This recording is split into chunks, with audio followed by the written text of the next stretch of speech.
ہم سب یہ آپ کی بات سمجھ میں آتی ہے، جو سامنے کا ذہن ہے وہ اس کو کسی درجے میں اپریشیٹ بھی کرتا ہے۔ ایک نقطہ وہ اٹھاتا ہے، وہ یہ کہ چلیں ہم تو تصادم نہیں کر رہے، ہم چلیں پیچھے ہٹ گئے، مان لیا کمزور ہیں، طاقت کی پوزیشن میں نہیں ہیں، لیکن ہم پر بھی تو حملہ ہو جاتا ہے، کہیں پر ہم پر چڑھائی ہو جاتی ہے، تو اس موقع پہ کیا اس سیاسی لاہ عمل میں آدمی جیے، بزدلی دکھائے اور کہے یار ہم تو اس پوزیشن میں نہیں ہیں، یا جو کچھ بچا کچا ہے اس کے ساتھ میدان جنگ میں اترے تو بقا کی جنگ لڑ لے؟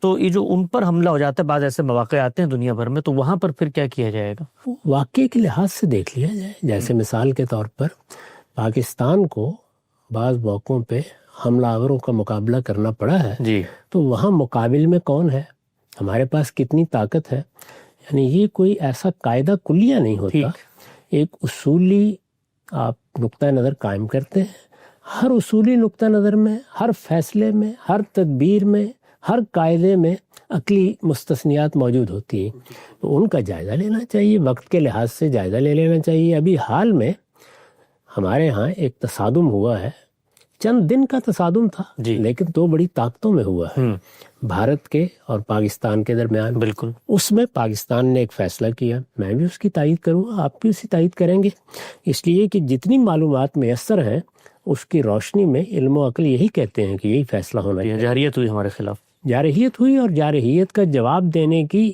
ایک حد تک پوزیشن میں تھے، یعنی میں نے جو اصول بیان کیا وہ یہ ہے کہ بہت غیر جانبدارانہ طریقے سے جائزہ لینا چاہیے کہ آپ کے لیے امکانات کیا ہیں۔ اگر فتح کے امکانات ہیں تو پھر غیرت، حمیت، جواب دینے کی صلاحیت، ساری چیزیں اپنا ایک وزن رکھتی ہیں۔ اگر امکان ہے، اگر امکان ہی نہیں ہے اس بات کا کوئی، تو میں نے عرض کیا تھا کہ پھر نہ فرد کو خودکشی کرنی چاہیے نہ قوموں کو خودکشی کرنی چاہیے، یہی بصیرت کی بات ہے۔ اس میں پھر عرض کر دوں کہ کوئی دوسرا نقطہ نظر بھی ہو سکتا ہے۔ مسلمان اس وقت 1.5-2 ارب کی تعداد میں ہیں، ان میں 10 نقطہ نظر ہو سکتے ہیں۔ مذہبی قیادت کا ایک نقطہ نظر ہے، وہ تصادم ہی کو مسئلے کا حل سمجھتی ہے، وہ عام طور پر اس کو بیان بھی کرتی ہے، اس کے مواقع آتے ہیں تو اس کا ایک خاص طرز عمل بھی ہوتا ہے، اس کے لیے استدلال بھی رکھتی ہے، وہ اپنے استدلال کو پیش کرے۔ میں اپنا نقطہ نظر بیان کر رہا ہوں کہ میرے نزدیک ہر موقع پر آپ کو اس کا جائزہ لینا چاہیے، جب بھی کبھی کوئی صورتحال خراب ہو جاتی ہے، ظلم و عدوان کا ارتکاب ہو جاتا ہے، جارحیت کا سامنا کرنا پڑ جاتا ہے، سب سے پہلا سوال اپنے آپ سے یہی کرنا چاہیے کہ اگر ہم اس وقت تصادم کا طریقہ اختیار کرتے ہیں تو امکانات کیا ہیں؟ وہ امکانات ہیں جو اصل میں فیصلہ کن ہو جاتے ہیں۔ اسی کا تجزیہ کر کے میں نے بتایا تھا کہ اگر تو یہ معلوم ہوتا ہے کہ فتح یقینی ہے اور پھر تصادم سے گریز کیا جاتا ہے، تو اس کے معنی تو یہ ہے کہ حمیت ختم ہو گئی، بزدل قوم ہے، یہ تو اپنی جو کچھ اس وقت حیثیت ہے اس کی بھی حفاظت نہیں کر سکے گی۔ ظاہر ہے کہ یہی نتیجہ نکلے گا۔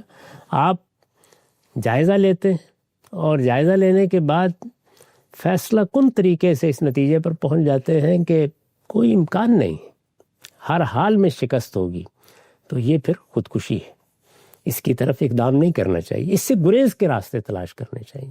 میں نے جو الفاظ استعمال کیے ہیں، ایک پھر تصادم سے ہر حال میں گریز کرنا چاہیے، وہ اسکیم کبھی بننے نہیں دینی چاہیے جس میں وقت سے پہلے اس طرح کی کوئی صورتحال پیش آ جائے اور وہ تباہی پر منتج ہو۔ ہاں، اگر یہ معلوم ہو اور دانانہ تجزیے سے معلوم ہو کہ امکان ہے کہ فتح ہو جائے، امکان یعنی یقینی تو نہیں ہے، تو ظاہر ہے کہ پھر لڑنے کا فیصلہ بھی کیا جا سکتا ہے اور گریز کا فیصلہ بھی کیا جا سکتا ہے۔ اس وقت کی صورتحال میں آپ خود اندازہ کر کے دیکھ لیجئے کہ کیا نتیجہ نکل سکتا ہے۔ یہی تجزیہ ہے کہ مسلمانوں کے علماء نے بھی ایک وقت آنے کے بعد کیا، مسلمانوں کی مذہبی اور سیاسی قیادت نے بھی کیا، اور بر صغیر میں یہ فیصلہ کر لیا کہ نہیں، اب ہم سیاسی جدوجہد کریں گے، ہم اپنا اخلاقی نقطہ نظر بیان کریں گے، ہم اپنی تعلیم پر توجہ دیں گے، ہم اپنی تعمیر پر توجہ دیں گے، ہم ایسے مدارس بنائیں گے جن میں اپنے دین کی حفاظت کر سکیں۔ ان کی اس اسکیم سے بھی آپ اختلاف کر سکتے ہیں، لیکن انہوں نے پرامن ذرائع اختیار کرنے کو ترجیح دی اور پھر معاملات کو مستقبل کے حوالے کر دیا۔ یہی بات میں عالمی طاقتوں کے جواب میں کہہ رہا ہوں، یعنی عالمی طاقتیں اس وقت جو سوال اٹھا رہی ہیں اور جس نوعیت سے انہوں نے ایک نظم قائم کیا ہے، اور جو ان کے فیصلے ہیں جن سے بعض اوقات تصادم وجود پذیر ہوتا ہے، ان میں اس کے سوا کوئی راستہ نہیں. ٹھیک. اچھا آپ سے اس میں بڑا دلچسپ پہلو یہ ہے کہ بہت آئیڈیلسٹ، مثالیت پسند مذہبی طبقات جس وقت تک حکومت کے ہاتھ ان کے میں نہیں آتی تو اس وقت تک تو یہ سب باتیں کر رہے ہوتے ہیں کہ بھئی آپ تو مومن تو بے تیغ بھی لڑتا ہے سپاہی، اور یہ سب نصرت کی باتیں اور مثالیت. لیکن خود ہم نے دیکھا ہے کہ دنیا میں ان کو جب حکومت ملتی ہے اور وہ جب اسٹیج پہ آتے ہیں تو جب عملی حقائق ان کے سامنے آتے ہیں، خود طالبان کی مثال ہمارے سامنے ہے، تو ان کو یہ اندازہ ہو جاتا ہے کہ اب تصادم کر کے ہم ایک دن بھی اپنا ملک نہیں کم سے کم چلا سکتے. اس میں کیا شبہ ہے؟ یعنی آدمی کو معلوم ہوتا ہے کہ جنگ اصلاً تباہی ہے. یہ جب یورپ پر بھی مسلط ہوئی ہے، پہلی جنگ عظیم، دوسری جنگ عظیم، تو اس نے تاریخ بدل دی ہے. وہ قومیں نہیں رہیں، وہ بادشاہتیں نہیں رہیں، وہ استعمار نہیں رہا، اس نے نئے رنگ اختیار کیے. اس میں بھی اگر وہ زمینیں دریافت نہ ہو چکی ہوتی، جیسے مثال کے طور پر بر اعظم امریکہ ہے یا جس طرح کے بر اعظم آسٹریلیا ہے، اتنے بڑے بڑے نئے علاقے وجود پذیر نہ ہو گئے ہوتے تو یہ ممکن ہی نہیں تھا کہ وہ قومیں اپنے پاؤں پر کھڑی ہو سکتی. اس طرح کی کوئی سپورٹ اگر میسر آ جائے تو بعض اوقات برے سے برے حالات میں بھی راستہ نکل آتا ہے. اللہ تعالیٰ کی کچھ قوانین ہے. یہی بات اللہ تعالیٰ نے سورہ انفال میں ہمیں سمجھائی ہے.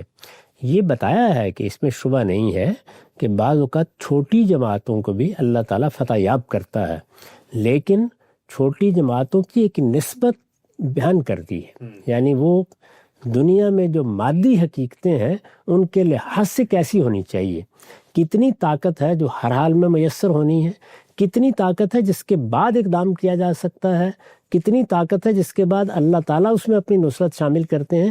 چنانچہ انہوں نے اپنے پیغمبروں کے بارے میں بھی یہ طریقہ اختیار کیا کہ اگر کسی پیغمبر کے ساتھ 10-20 لوگ ہیں، اتنے ہی لوگ ہیں کہ وہ ایک کشتی میں سوار ہو جائیں تو پھر لوگوں کو بچا لیا.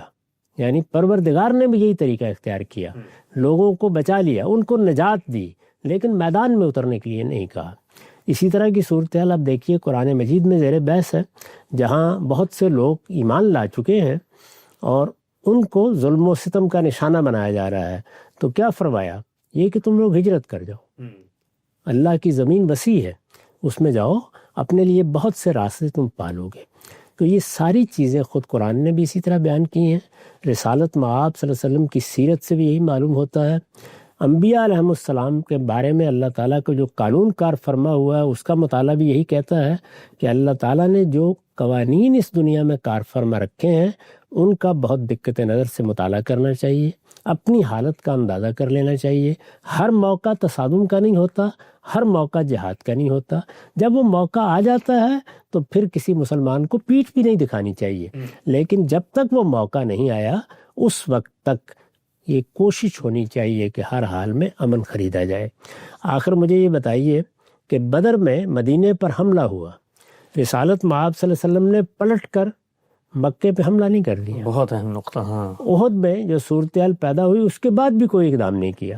احزاب میں وہ ایک بڑا لشکر چڑھا لائے، لشکر تو منتشر ہو گیا ہوگا، اس کے بعد ان کو سزا دینے کے لیے بھی کوئی اقدام نہیں کیا، بلکہ تشریف لے گئے اور اس میں بھی حدیبیہ کا معاہدہ کر لیا اور 10 سال کا امن معاہدہ کر لیا. اس وقت مسلمانوں کی یہی ضرورت ہے. یہ سب چیزیں تاریخ کے چند اوراق پلٹیں گے، بالکل دوسری صورت اختیار کر لیں گی. اس وقت کے حالات میں مسلمانوں کی اپنی ضرورت ہے کہ وہ تصادم سے گریز کریں اور ساری توجہات اپنی تعمیر پر لگا دیں. ٹھیک، نقطہ بالکل واضح ہوا.